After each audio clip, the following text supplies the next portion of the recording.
Good morning. It's Thursday, September 3rd, and you're looking at a live view of Falcon 9 as it awaits its 8:46 a.m. Eastern Time launch from Pad 39A at Kennedy Space Center. 10, 9, 8, 7, 6, 5, 4, 3, 2, 1, 0. Ignition and liftoff.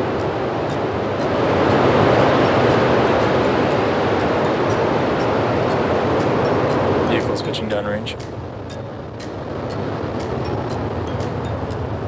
M1D performance is nominal.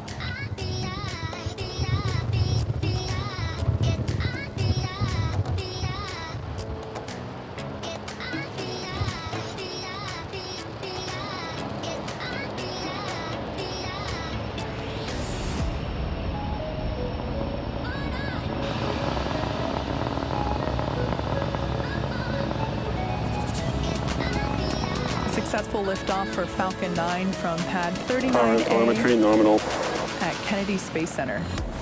There we just heard that power and telemetry is nominal.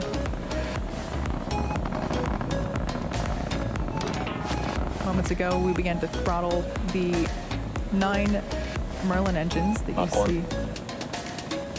They're propelling the first stage through the atmosphere. We begin to throttle them down in preparation for max Q. Also known as the Max Q. All right, there we heard the call out. The vehicle just went through the moment in which it experiences the greatest aerodynamic pressure.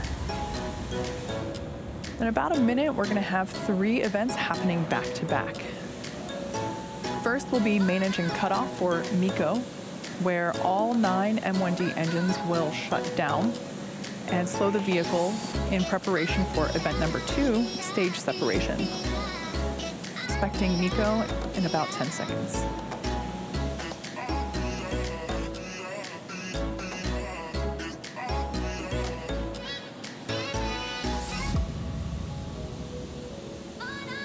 MECO.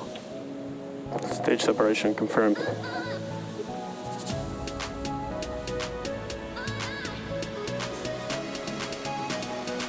All right, on your screen there we have visual confirmation of those 3 events. MVAC is now ignited and beginning to develop that warm orange glow. The next event we have coming up is fairing deployment.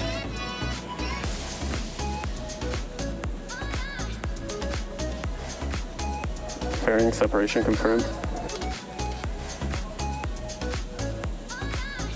There on your screen, we now see those 60 Starlink satellites.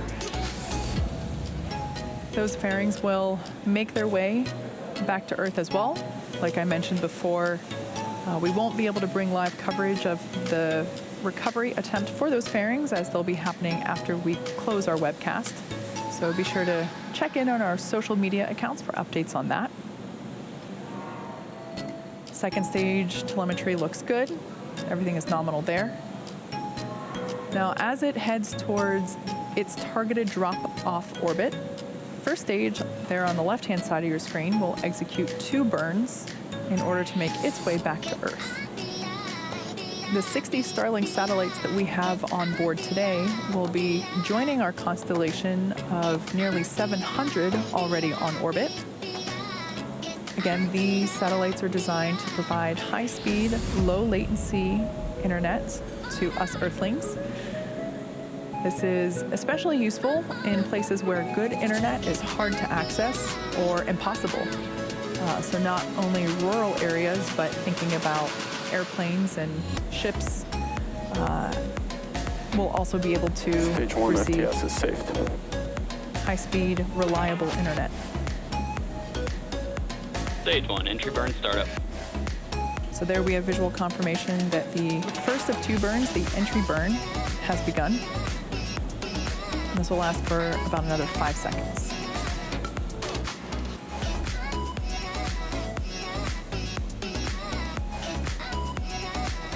Stage 1, entry burn shutdown. All right, shutdown of those, again, that was performed with 3 engines. Checking in on the second stage, everything continues to look nominal there. trajectory is looking good.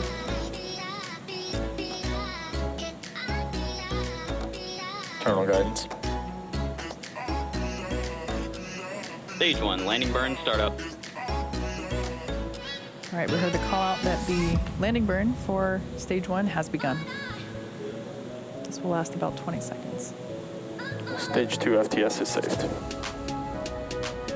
Stage 1, landing leg deploy.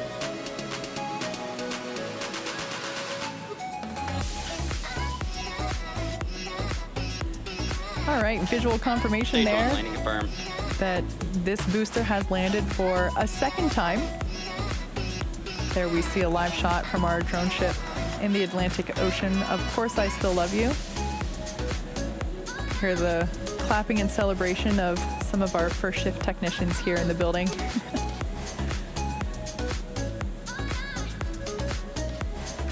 Second stage continues to look good. Nominal orbital insertion. All right, and there we just heard the call out for good orbit for second stage.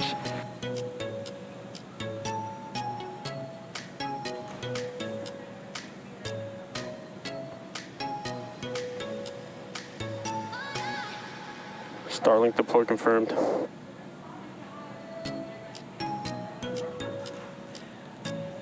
There on your screen, we see the Starlink satellites have deployed, and using the momentum that they got from the slight spin around about the rates. central axis. What a beautiful sight.